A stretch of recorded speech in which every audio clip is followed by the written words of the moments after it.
और एमबीबीएस के लिए तो 1 करोड़ 20 लाख रुपए तक भी फीस जाती है। रियलिटी के लिए कि स्किल इंडिया का टारगेट था 40 करोड़ लोगों को 2022 तक स्किल देना, और 50% से ज्यादा टारगेट अभी भी अधूरा है 2025 तक में। और यही रीजन है कि आज के स्टूडेंट्स बोल रहे हैं मार्केट में जॉब नहीं है, लेकिन कंपनीज बोल रही है कि स्किल्ड कैंडिडेट नहीं मिल रहा है उन्हें। भाई आज की क्लासरूम 2000 साल पहले से ही अलग नहीं दिखता, तो हम स्टूडेंट्स को नई दुनिया के लिए कैसे प्रिपेयर कर रहे हैं।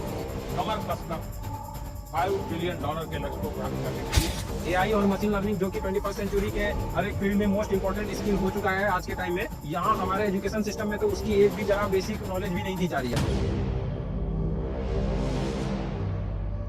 जरा सोच कर देखिए, एक ऐसा देश जहाँ पे पूरी दुनिया के मुकाबले सबसे ज़्यादा यूथ पॉपुलेशन रहती है, और जहाँ अब लगभग हर एक दूसरे घर में एक ग्रेजुएट या इंजीनियर रहता है, और फिर भी बेरोजगारी इतनी ज़्यादा है कि लोग अपने आप को अंडर एस्टिमेट करके एक ऐसी नौकरी के लिए भी भीड़ लगा देते हैं जिसके लिए वो बहुत ही ज़्यादा ओवर क्वालिफाइड है। आखिर ऐसा क्यों हो रहा है हमारे भारत में? क्या हमारे स्टूडेंट्स गलत हैं जो स्किल्स सीखने की बजाय सिर्फ डिग्री के पीछे भाग रहे हैं, या फिर पेरेंट्स जो सिर्फ सरकारी नौकरी को ही सेफ समझते हैं? या असली दिक्कत इस सिस्टम में ही है?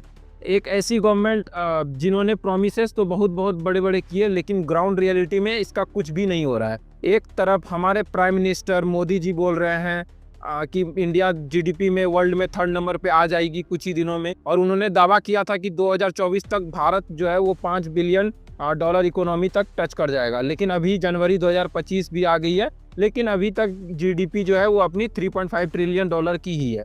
अगर हम जीडीपी को देखें तो ग्रोथ तो बहुत हुआ है, और हम एक्सपेक्ट भी कर रहे हैं कि 2027 तक तो 5 ट्रिलियन पहुंच ही जाएगी। लेकिन दुनिया में सबसे तेज बढ़ती हुई इकोनॉमी होने के बावजूद भी भारत में इतनी ज़्यादा अनएम्प्लॉयमेंट क्यों है? मैं यहाँ बता दूं कि इस वीडियो में मैं बीजेपी, एनडीए, इंडी अलायंस, आम आदमी पार्टी के अगेंस्ट कुछ नहीं बोल रहा। ये प्रॉब्लम इंडिया की हमेशा से रही है। मैं यहाँ अभी के प्रेजेंट प्रॉब्लम और उसके पॉसिबल सॉल्यूशंस के बारे में ही बात करूंगा। तो अगर हम लोग अभी वर्तमान में देखें तो अभी रिसेंटली 2023 में लाखों की तादाद में इंजीनियर और पीएचडी होल्डर ने क्लर्क और प्यून की जॉब के लिए अप्लाई किया था। और ये सिर्फ एक स्टेट की कहानी नहीं है, बल्कि पूरे इंडिया की यही कहानी रही है। आपने तो ये वीडियो देखी होगी जहां महज कुछ पोस्ट के लिए लाखों की तादाद में स्टूडेंट्स अप्लाई कर रहे हैं और धक्का मुक्की भी कर रहे हैं। स्टैटिस्टिक्स की बात करें तो इंडिया की अनएम्प्लॉयमेंट में यूथ की भागीदारी 83% है। ये नंबर बहुत ही ज़्यादा बड़ा नंबर है। आपने सुना ही होगा, बड़े बुजुर्ग बोलते रहते हैं पढ़ लिख लो नहीं तो नौकरी नहीं लगेगी। लेकिन क्या आपने कभी सोचा है कि केरला, जिसका लिटरेसी रेट इंडिया में सबसे ज़्यादा है, वहाँ भी बेरोजगारी क्यों बाकी राज्यों से इतना ज़्यादा ऊपर है? फिलहाल देश की हालात ऐसी हो गई है कि एक पोस्ट पे ऑन एन एवरेज 400 से ज़्यादा लोग अप्लाई कर रहे हैं। रिसेंटली अभी देखें तो पानीपत के कोर्ट में 6 चपरासी की पोस्ट के लिए 10,000 युवाओं ने अप्लाई किया था, और क्लर्क की तो 60,000 पोस्ट के लिए 25 लाख से ज़्यादा युवाओं ने वहाँ पे अप्लाई किया। रेलवे की ग्रुप डी के लिए देश भर से करोड़ों एप्लीकेशंस आते रहते हैं। 2014 से 2021-22 के बीच सरकारी पदों के लिए लगभग 22 करोड़ लोगों ने अप्लाई किया, और जिसमें से मात्र 7,22,000 लोग ही चुने गए। अगर हम इसे परसेंटेज में देखें तो ये मात्र और मात्र 0.3% ही होता है। अब अगर आपको लग रहा होगा कि बेरोजगारी तो चरम सीमा पे आ चुकी है और गवर्नमेंट तो स्कीम्स जैसे कि skill India, make in India, रोजगार मेला, ये सब बहुत चला रही है, बट इन सब का क्या हुआ? क्या ये सिर्फ एक एडवर्टीजमेंट ही बन के रह गई है? और अगर हाँ, तो इसका सॉल्यूशन आखिरकार है क्या? आखिरकार एजुकेशन सिस्टम को कैसे बदला जाए, और गवर्नमेंट को किस किस तरह से अकाउंटेबिलिटी लेनी चाहिए? स्टूडेंट्स और पेरेंट्स का माइंडसेट कैसे बदलेगा? ये सारी चीज़ें हम इस वीडियो में आगे देखेंगे। सो अगर आपको लगता है कि जॉब क्राइसिस सिर्फ एक इशू नहीं बल्कि एक नेशनल इमरजेंसी बन चुकी है आज के हालात में, तो वीडियो को एंड तक पूरा देखिए। चलिए इन सब चीज़ों को हम लोग डिटेल में देखते हैं आगे।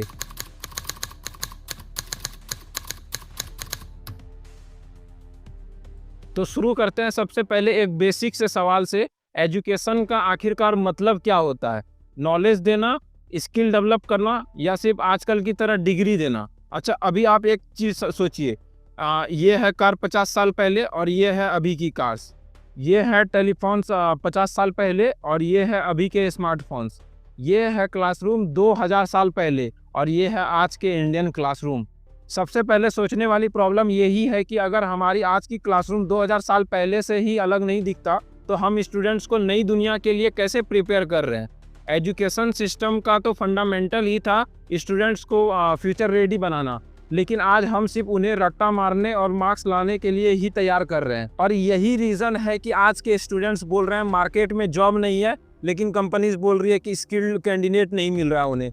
आपके पास डिग्री तो है, लेकिन उस डिग्री का क्या काम अगर आप उस डिग्री से रियल वर्ल्ड प्रॉब्लम सॉल्व ही नहीं कर सकते। आपको एक शॉकिंग फैक्ट बताता हूँ, इंडिया के टॉप यूनिवर्सिटीज़ में अभी भी 1976 में लॉन्च हुआ माइक्रो प्रोसेसर 8085 ही पढ़ाया जा रहा है। आज के ज़माने के एडवांस टेक्नोलॉजी में इसका कहीं भी यूज़ नहीं हो रहा है, लेकिन स्टूडेंट्स को यही सिखाया जा रहा है। ऐसे ही सारे कॉलेजेस और स्कूल्स में सिलेबस काफ़ी ज़्यादा आउटडेटेड है, और इसका रिजल्ट क्या हो रहा है, हर साल इंजीनियर्स बन तो रहे हैं, लेकिन उनके पास स्किल्स ही नहीं है। देखिए, टेक्नोलॉजीज तो हर रोज़ एडवांस हो रही है, और उसी के साथ साथ हमारा जो सिलेबस है वो और ज़्यादा आउटडेटेड होते जा रहा है। एआई और मशीन लर्निंग, जो कि 21st सेंचुरी के हर एक फील्ड में मोस्ट इंपॉर्टेंट स्किल हो चुका है आज के टाइम में, यहाँ हमारे एजुकेशन सिस्टम में तो उसकी एक भी जरा बेसिक नॉलेज भी नहीं दी जा रही है। जबकि ये मालूम है कि फ्यूचर में सिर्फ वही जॉब सर्वाइव कर पाएंगे जो कि एआई को एफिशिएंटली यूटिलाइज कर पाएंगे। और अगर आप डेटा की माने तो अभी लास्ट ईयर ही 14% वर्कफोर्स को ले ऑफ किया गया था कॉस्ट कटिंग और ऑटोमेशन के नाम पे। और यूनिवर्सिटी ऑफ ऑक्सफोर्ड के एक प्रोफेसर की माने तो 2050 तक तो 40 से 50% जॉब इसी एआई ट्रांजिशन के कारण ख़त्म हो जाएगी। और इन सब से तो अलग ही बात होती है कि स्टूडेंट्स को तो इन करियर ऑप्शंस के बारे में बताया ही नहीं जाता कि प्रेजेंट डे के काम में ये सब चीज़ें जो है बहुत ज़्यादा डिमांड में है, तो ये उन्हें सिखाया जाए। जैसे एग्जांपल के तौर में अगर मैं अभी कुछ जॉब्स के नाम बताऊं आपको, जैसे कि DevOps, wind energy technician, trader, food tester, ethical hacker, voice artist, etcetera etcetera, ये सब जॉब के बारे में अगर मैं आपसे पूछूं कि आप लोग को कितनों को पता है, तो बहुतों को पता ही नहीं होगा। और जिनको पता भी होगा वो सोच रहे होंगे कि ये सारी चीज़ें साइड करियर के लिए होता है, जबकि इन सब में बहुत ज़्यादा स्टेबिलिटी भी है। और कंपटीशन तो छोड़िए, यहाँ तो कंपनीज ओपन पोजीशन भी नहीं भर पाती है बहुत बार। प्रॉब्लम ये है कि सारे और जॉब्स के लिए कोई यूनिवर्सिटी इन्हें तैयार ही नहीं करी है, और ना ही स्टूडेंट्स को इनके प्रॉपर रोड मैप के बारे में मालूम है। अगर मालूम है तो सिर्फ वही अपना ट्रेडिशनल करियर्स, जैसे कि डॉक्टर्स हुआ, इंजीनियर, लॉयर और सीए। और ये प्रॉब्लम सिर्फ स्कूल सिस्टम तक सीमित नहीं है, इसके लिए पेरेंट्स भी इक्वली जिम्मेवार हैं। हर घर में एक लाइन आपने जरूर सुनी होगी, बेटा सरकारी नौकरी ही सिक्योर है। और इसके कारण क्या रिजल्ट हो रहा है, लाखों स्टूडेंट्स आईएएस, आईपीएस और रेलवे या पीयून की जॉब के लिए अप्लाई करते हैं, और कंपटीशन इतना ज़्यादा होता है कि ओवर क्वालिफाइड लोग भी रिजेक्ट हो जा रहे हैं। अभी जैसे वीडियो के स्टार्टिंग में ही मैंने बताया था कि 25 लाख इंजीनियर्स, पीएचडी होल्डर्स और ग्रेजुएट्स ने मात्र 6000 क्लर्क की जॉब के लिए अप्लाई किया था। ये बेरोजगारी नहीं है? और अगर अब हम बात करें प्राइवेट कॉलेजेस की, तो आपको क्या लगता है कि आज के बी स्कूल्स और इंजीनियरिंग कॉलेज का मकसद क्या होता है? एजुकेशन देना? बिल्कुल नहीं, इनका मकसद है पैसा कमाना। ये तो अपना प्लेसमेंट स्टैट्स भी फेक बताते हैं, और इनकी इंटर्नशिप की क्वालिटी भी बिल्कुल जीरो के बराबर ही होती है। कि फीस की बात करें तो अभी एक आईआईटी में बीटेक करने के लिए 8.5 लाख की फीस देनी पड़ती है। तो सोचिए प्राइवेट कॉलेजेस की फीस कितनी होती होगी, लगभग 20 से 50 लाख रुपए। और एमबीबीएस के लिए तो 1,20,00,000 रुपए तक भी फीस जाती है। आप सोचिए, क्या एक मिडिल क्लास फैमिली के लिए इसको अफोर्ड कर पाना पॉसिबल है? और ये बात भी दूसरी है कि इस फीस में सिर्फ और सिर्फ आउटडेटेड सिलेबस ही पढ़ाया जा रहा है। ये फीस सिर्फ आउटडेटेड सिलेबस पढ़ाने के लिए दे रहे हैं, जिससे इंडस्ट्री लेवल स्टूडेंट्स निकलेंगे ही नहीं। तो इसीलिए स्टूडेंट्स अब अब्रॉड जा रहे हैं पढ़ाई करने के लिए, क्योंकि वहाँ की सिलेबस भी अपडेटेड होती है और फीस भी उस हिसाब से फिजिबल होती है। और अगर आप पूछते हैं कि गवर्नमेंट क्या कर रही है, तो जवाब मिलेगा skill India, make in India, रोजगार मेला। लेकिन रियलिटी तो यही है कि स्किल इंडिया का टारगेट था 40 करोड़ लोगों को 2022 तक स्किल देना, और 50% से ज़्यादा टारगेट अभी भी अधूरा है 2025 तक में। सवाल ये है कि आखिरकार ये सिस्टम कब बदलेगा? हम कब स्टूडेंट्स को रट्टा मार कल्चर से निकाल कर रियल वर्ल्ड सॉल्यूशन समझाएंगे? एजुकेशन का फोकस कब थ्योरी से जाकर के प्रैक्टिकल की तरफ शिफ्ट होगा? और सबसे ज़रूरी बात, स्टूडेंट्स और पेरेंट्स के माइंडसेट कब बदलेंगे?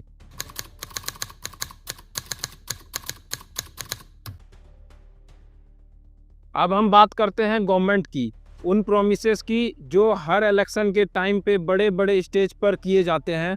रोजगार, एजुकेशन रिफॉर्म्स, स्किल इंडिया, ये सब सुनने में कितना अच्छा लगता है ना, लेकिन सोचिए इनमें से कितने ग्राउंड रियलिटी पे पूरा होता है। हर पार्टी का मैन्युफेस्टो में एक चीज़ तो पक्का कॉमन होती है, नौकरियां, नौकरियां और भी नौकरियां। लेकिन आप बताइए आपके आसपास कितने लोगों को सच में इन प्रोमिसेस का फायदा मिला है। गवर्नमेंट की माने तो उनका कहना है कि 100 में से सिर्फ 3 ही युवा बेरोजगार है। आखिरकार ये कैसे? हम तो जहां देख रहे हैं वहां तो सिर्फ बेरोजगारी ही दिख रही है। ऐसा इसलिए क्योंकि गवर्नमेंट और जो इंटरनेशनल लेबर ऑर्गेनाइजेशन है, दोनों की अनएम्प्लॉयमेंट की जो डेफिनेशन होती है वो बिल्कुल अलग है। आईएलओ के मुताबिक वो सारे लोग अनएम्प्लॉयड हैं जिनके पास एक स्टेबल जॉब नहीं है, लेकिन वही इंडियन गवर्नमेंट अनएम्प्लॉयमेंट को 2 कैटेगरीज में बताती है।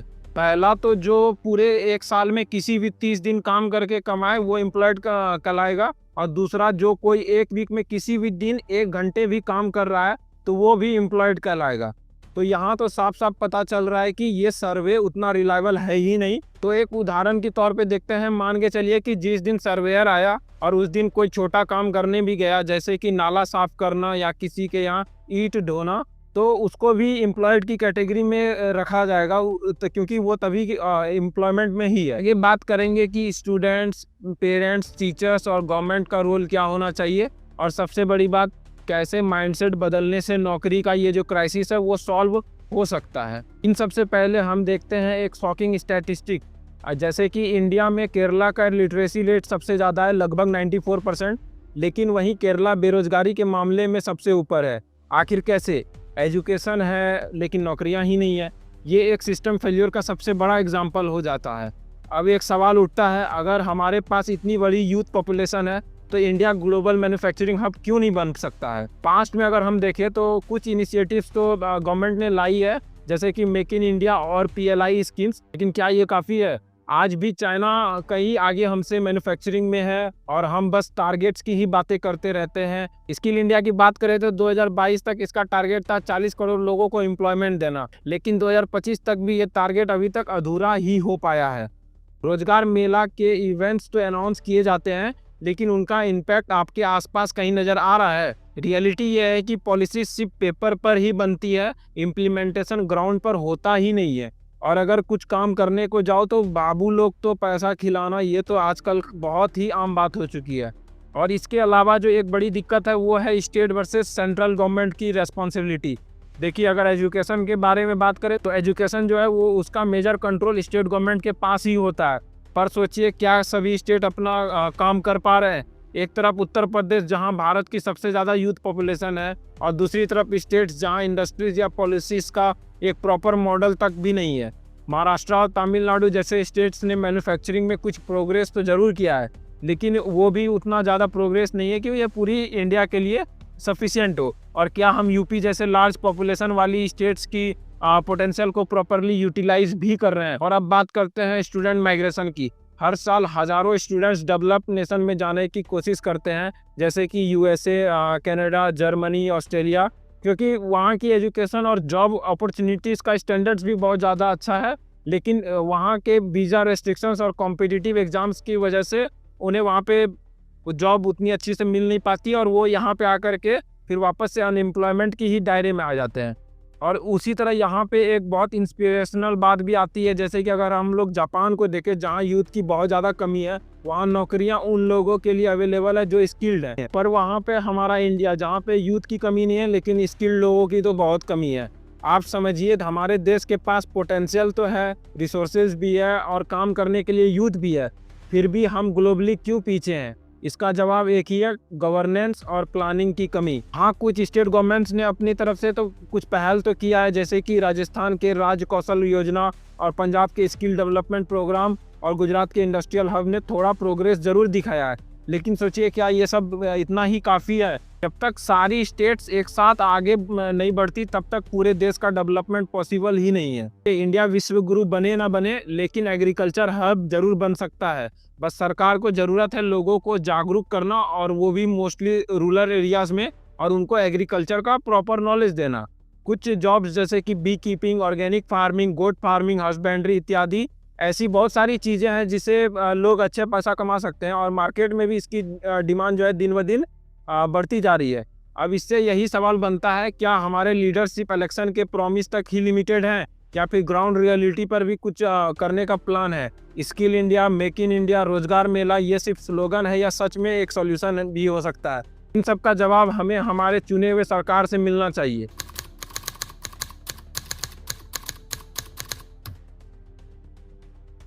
तो अब तक हमने एजुकेशन सिस्टम की शॉर्टकमिंग्स और गवर्नमेंट की फेलियर्स के बारे में बात की, लेकिन अब जो सवाल है ये कि इस क्राइसिस का आखिरकार सॉल्यूशन हो क्या सकता है, क्योंकि ब्लेम गेम तो हम सब करते आ रहे हैं, लेकिन असली सवाल ये है कि कैसे इस सिचुएशन से हम लोग बाहर निकल सकते हैं। इस चैप्टर में हम डिस्कस करेंगे स्टूडेंट्स, पेरेंट्स, टीचर्स और गवर्नमेंट सबकी जिम्मेदारियां और उनके क्या क्या रोल्स हो सकते हैं। और हाँ, इस बार हम सिर्फ प्रॉब्लम नहीं, कुछ पॉसिबल सॉल्यूशंस की भी बात करेंगे। सबसे पहले बात करते हैं स्टूडेंट्स की। एक सिंपल क्वेश्चन स्टूडेंट से, आप लोग जॉब चाहते हैं या फिर एक अच्छा करियर? क्योंकि दोनों में बहुत फ़र्क है। जॉब एक शॉर्ट टर्म गोल होता है, लेकिन करियर एक लॉन्ग टर्म ग्रोथ का एक प्लान होता है। आज का यूथ डिग्री लेने के बाद एक नौकरी ढूंढता है, लेकिन अपनी स्किल्स पे कभी काम ही नहीं करता, ना करना चाहता है। अगर स्किल्स और प्रैक्टिकल नॉलेज पे फोकस हो तो नौकरी खुद आपके पास ही आएगी।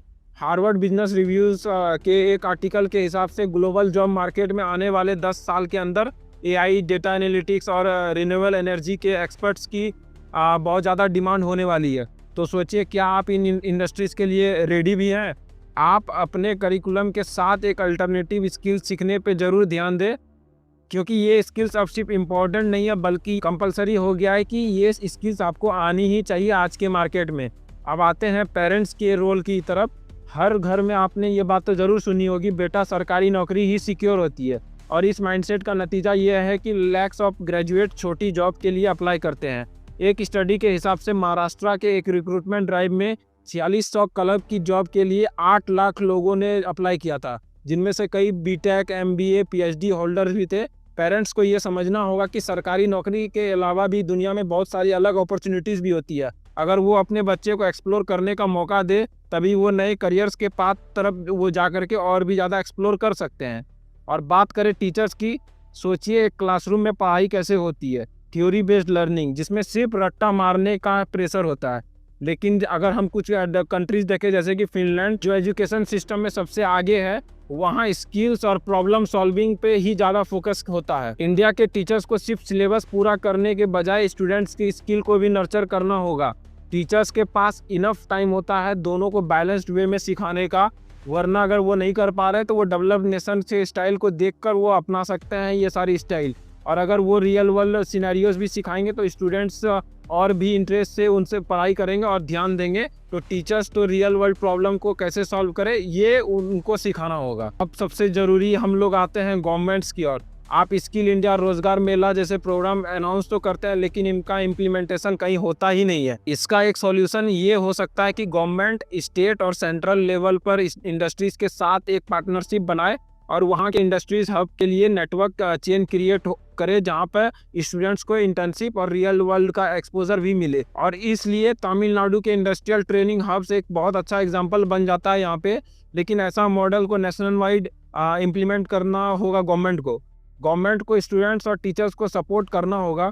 हाल ही में आपने देखा होगा कि पटना में हुए स्ट्राइक के दौरान लाठीचार्ज हुआ था पुलिस के द्वारा। ये बहुत गलत है। स्टूडेंट अपने हक के लिए बोल रहे थे, उन पे ये सब होना हर जगह से गलत है। और फिर जब इसका वीडियो एविडेंस भी आया तभी पुलिस ने इसको बिल्कुल एलिगेशंस को नकार दिया। ऐसे ही प्रोटेस्ट आए दिनों हम लोग बहुत सारे शहरों में भी देख रहे हैं और आए दिन हम देख रहे हैं कि पेपर लीक्स हो रहे हैं, जिसके कारण कि बच्चे का प्रिपरेशन जो है वो बहुत ज़्यादा, 1 साल का प्रिपरेशन पूरा इम्पैक्ट हो जाता है। और क्योंकि ये एग्ज़ाम रद्द हो जाता है, इसके कारण टीचर्स की भी बहुत सारी सीट खाली है, उसको भी गवर्नमेंट नहीं भर पा रही है। गवर्नमेंट को इसको स्ट्रिक्टली मॉनिटर करने की ज़रूरत है और स्टूडेंट्स को भी सपोर्ट करने की ज़रूरत है। एक और बहुत इंपॉर्टेंट बात है कि हमारे एजुकेशन सिस्टम को रिवैम्प करना, आउटडेटेड करिकुलम को हटाकर एआई, ब्लॉकचेन और रोबोटिक्स जैसे मॉडर्न सब्जेक्ट को इंट्रोड्यूस करना, और यूजीसी और एआईसीटीई को इंश्योर करना होगा कि सिलेबस हर 2-3 साल में अपडेट हो। अगर हम चाइना और साउथ कोरिया की तरह रिसर्च एंड डेवलपमेंट में इन्वेस्ट करते हैं तो हमारे स्टूडेंट्स को यही अपॉर्चुनिटीज़ इंडिया में ही मिल जाएगी और यहाँ की जीडीपी भी अच्छी तरह ग्रोथ होगी। अब बात करते हैं माइंडसेट की। सोचिए अगर जापान जैसे देश में यूथ की कमी है तो वहाँ लोग कैसे जॉब करते हैं, क्योंकि उनका फोकस स्किल बिल्डिंग और प्रोडक्टिविटी में होता है। इंडिया के यूथ को भी सिर्फ सेफ ऑप्शन के बजाय इनोवेटिव और रिस्क टेकिंग माइंडसेट अडॉप्ट करना पड़ेगा।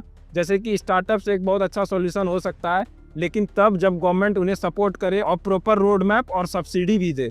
2023 में तो इंडिया में 1300 से ज़्यादा स्टार्टअप्स बंद हो गए क्योंकि उन्हें फंडिंग और प्रॉपर पॉलिसीज़ का सपोर्ट ही नहीं मिला था गवर्नमेंट की ओर से। और इन सब के अलावा देखिए तो एक और सॉल्यूशन होता है और ओवर पॉपुलेशन का कंट्रोल। इंडिया में अभी करेंटली 145 करोड़ से ज़्यादा आबादी रहती है। एक रिपोर्ट के हिसाब से यूपी के यूथ पॉपुलेशन होने के बावजूद वहाँ बेरोजगारी काफ़ी ज़्यादा हाई है। अगर हम रिसोर्सेस और पॉपुलेशन को बैलेंस में मेंटेन में नहीं रखते हैं तो जॉब क्राइसिस सॉल्व कभी नहीं हो सकता। गवर्नमेंट को स्ट्रिक्ट फैमिली प्लानिंग पॉलिसीज़ को प्रमोट करना होगा और लोगों को रिसोर्सेस के बेटर यूटिलाइजेशन के लिए भी एजुकेट करना पड़ेगा गवर्नमेंट को। तो हमें समझ आया कि हमें इस सिस्टम की हर लेवल पे रिपेयर करने की ज़रूरत है।